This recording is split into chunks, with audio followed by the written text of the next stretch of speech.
नमस्कार मित्रांनो, आजचा आपला टॉपिक आहे भारतातील राज्य आणि केंद्रशासित प्रदेश। तर ज्यावेळेस भारताला स्वतंत्रता मिळाली म्हणजे 1947 मध्ये, त्यावेळेस आजप्रमाणे भारतामध्ये राज्य नव्हती। काही ठिकाणी ब्रिटिश प्रांत होती, काही ठिकाणी भारतीय संस्थाने होती आणि काही ठिकाणी चीफ कमिशनरीज होत्या। पण 1950 मध्ये भारत सरकारने भारतातील राज्यांची 4 प्रकारात विभागणी केली। पहिला प्रकार होता ए प्रकार। यामध्ये ब्रिटिश प्रांत ठेवण्यात आले, ज्यांचा कारभार गव्हर्नर मार्फत चालायचा, जसे की बॉम्बे असेल, मद्रास असेल, अशा प्रकारचे प्रांत। त्यानंतर बी प्रकार, यामध्ये भारतीय संस्थाने होती, जिथे राजा असायचा, जसे की राजस्थान असेल, हैदराबाद असेल। सी प्रकारात अशी राज्य होती की ज्यांचा कारभार चीफ कमिशनर मार्फत चालायचा, म्हणजे मुख्य आयुक्त अंतर्गत असलेली राज्य।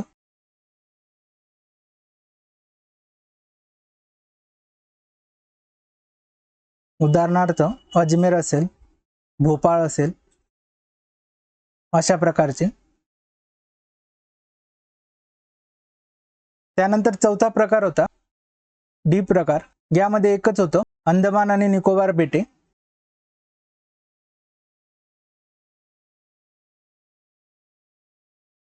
पण भारताला स्वातंत्र्य मिळण्याच्या आधीपासूनच भारतामध्ये भाषानुसार प्रांतांची रचना करण्याची मागणी सुरू होती आणि भारताला स्वातंत्र्य मिळाल्यानंतर ही मागणी अजूनच जोर करायला लागली। मग त्यासाठी 1948 मध्ये भारत सरकारने धार कमिशनची स्थापना केली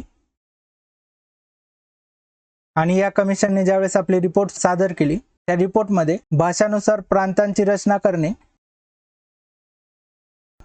यासाठी नकारच दिला। त्यानंतर त्याच वर्षी डिसेंबरमध्ये जवाहरलाल नेहरू, वल्लभभाई पटेल आणि सीतारामय्या या तिघांची मिळून एक कमिटी स्थापन करण्यात आली आणि या कमिटीने आपल्या रिपोर्टमध्ये भारतामध्ये भाषानुसार राज्यांची रचना करण्यासाठी नकारच दिला। याच दरम्यान तेलुगू भाषिकांसाठी एक वेगळं राज्य यासाठीचं आंदोलन सुरू होतं आणि याच आंदोलनात काँग्रेसचे एक स्थानिक नेता पोटी श्रीरामल्लू हे उपोषणाला बसलेले होते। जवळपास 56 दिवस उपोषण चाललं आणि यातच यांचा मृत्यू झाला। त्यामुळे परिस्थिती अजूनच बिघडली आणि म्हणूनच सरकारला पहिलं भाषिक राज्य आंध्र प्रदेश याची निर्मिती करावी लागली 1953 मध्ये। आणि त्यानंतर फजल अली कमिशन याची स्थापना करण्यात आली। या कमिशन मध्ये 3 सदस्य होते, फजल अली अध्यक्ष, त्यानंतर पनीकर आणि कुंजरू। या कमिशनने आपला अहवाल 1955 मध्ये दिला। यात त्यांनी काही शिफारशी केल्या होत्या, ज्या की आपल्यासाठी महत्त्वाच्या आहेत।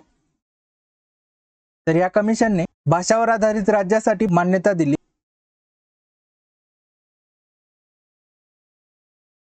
पण त्यासाठी देशाच्या एकतेला धक्का नको लागायला।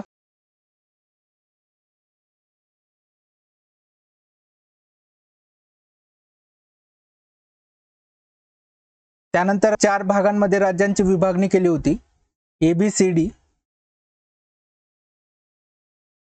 ही रद्द करा।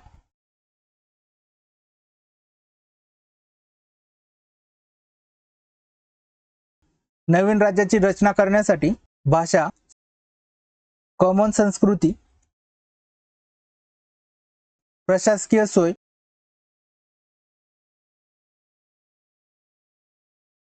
आणि तसेच आर्थिक व्यवहार्यता यांचाही विचार करा। गुजराती तसेच मराठी या लोकांसाठी बॉम्बे राज्य तयार करा।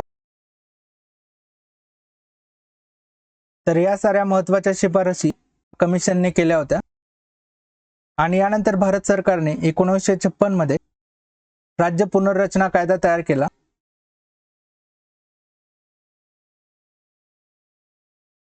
तसेच सरकारने आधीची जी विभागणी होती ती रद्द केली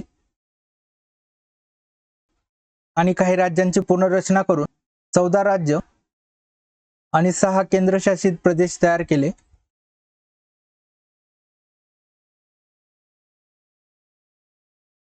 पण एवढं करूनही भारतामध्ये वेगवेगळ्या भागांमध्ये वेगळ्या राज्यांसाठीची मागणी सुरूच होती आणि त्यासाठी आंदोलनही सुरू होते. आणि याच धर्तीवर मग 1960 मध्ये बॉम्बे राज्यातून महाराष्ट्र आणि गुजरात ही 2 राज्य वेगळी करण्यात आली. महाराष्ट्र 14वे आणि गुजरात 15वे राज्य. त्यानंतर दादरा आणि नगर हवेली, जे की पोर्तुगीजांच्या ताब्यात होतं, पण तिथल्या स्वतंत्र सैनिकांनी स्वतःला 1954 मध्ये स्वतंत्र करून घेतलं आणि त्यानंतर 10व्या घटना दुरुस्तीने 1961 मध्ये याला केंद्रशासित प्रदेशाचा दर्जा देण्यात आला.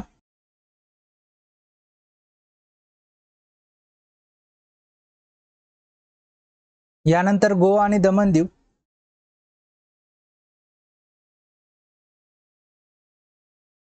जे की पोर्तुगीजांच्या ताब्यातून भारताने 1961 मध्ये घेतलं होतं, याला 1962 मध्ये 12व्या घटना दुरुस्तीने केंद्रशासित प्रदेश बनवण्यात आलं.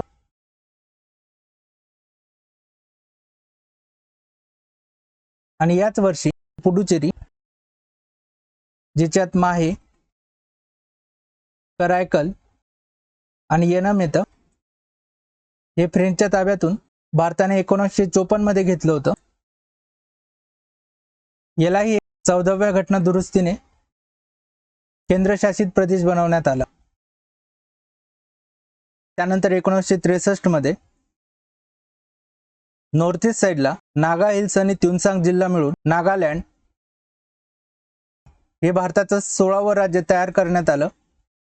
त्यानंतर पंजाबमध्येही अकाली दलचे नेता मास्टर तारासिंग यांच्या नेतृत्वात स्वतंत्र पंजाब सुभेसाठीची मागणी सुरू होती.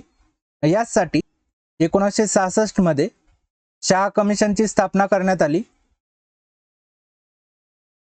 आणि या कमिशननुसारच पंजाबची विभागणी करून पंजाबींसाठी पंजाब राज्य तर हिंदी भाषिकांसाठी हरियाणा राज्य तयार करण्यात आलं आणि चंदीगड हे वेगळं करून त्याला केंद्रशासित प्रदेश बनवण्यात आलं.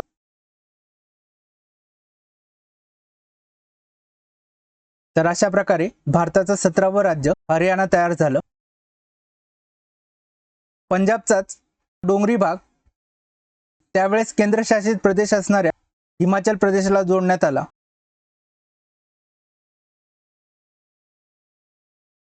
त्यानंतर 1971 मध्ये हिमाचल प्रदेश, जो की अगोदर केंद्रशासित प्रदेश होता, याला पूर्ण राज्याचा दर्जा देऊन भारताचं 18वं राज्य तयार करण्यात आलं. यानंतर 1972 मध्ये नॉर्थ ईस्ट साइडला अनुक्रमे मणिपूर, त्रिपुरा आणि मेघालय हे भारताची 19, 20 आणि 21 क्रमांकांचे राज्य तयार करण्यात आले. आणि याच वेळेस अरुणाचल आणि मिझोरम या दोघांना केंद्रशासित प्रदेशाचा दर्जा देण्यात आला. मी इथे यूटी केलंय, युनियन टेरिटरी शॉर्ट फॉर्म म्हणून. यानंतर सिक्कीम 1947 पासून सिक्कीम हे भारताचं संरक्षित राज्य होतं. याचं डिफेन्स, विदेश नीती हे सर्व भारत बघायचा. पण चायनाचं अग्रेशन वाढू लागलं, त्यामुळे 1974 मध्ये सिक्कीम हे भारताचं संयुक्त राज्य बनलं. यासाठी 35वी घटना दुरुस्ती करण्यात आली आणि त्यानुसार संविधानामध्ये कलम 2A आणि 10वी अनुसूची जोडण्यात आली होती. त्यानंतर पुढच्याच वर्षी म्हणजे 1975 मध्ये तिथल्या जनतेचं जनमत घेण्यात आलं आणि या सिक्कीमच्या जनतेने भारतासोबत राहण्याचं मत दाखवलं. त्यामुळे संविधानामध्ये 36वी घटना दुरुस्ती करून सिक्कीम हे भारताचं 22वं राज्य बनलं आणि कलम 2A आणि 10वी अनुसूची रद्द करण्यात आली. यानंतर पुढे 86 मध्ये आधी केंद्रशासित प्रदेश असणारे मिझोरम, अरुणाचल आणि गोवा हे भारताचे अनुक्रमे 23, 24 आणि 25वी राज्य बनली.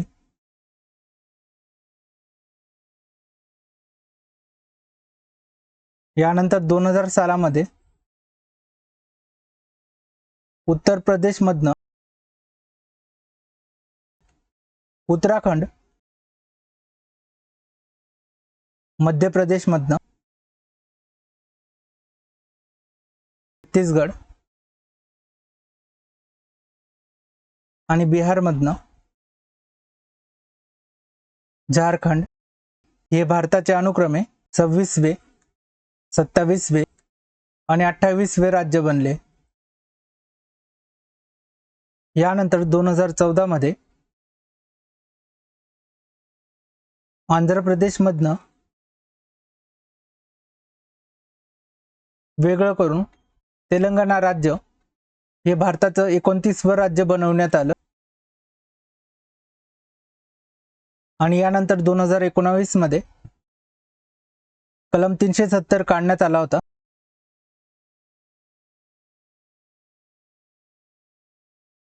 आणि जम्मू काश्मीर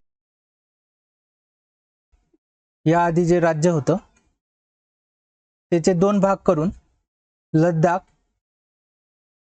आणि जम्मू काश्मीर ही 2 स्वतंत्र केंद्रशासित प्रदेश बनवण्यात आले.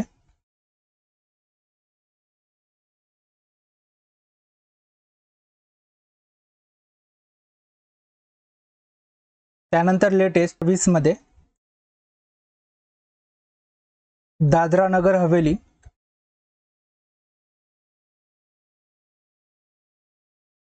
आणि दमन दीव या दोघांना मिळून एकच केंद्रशासित प्रदेश बनवण्यात आला.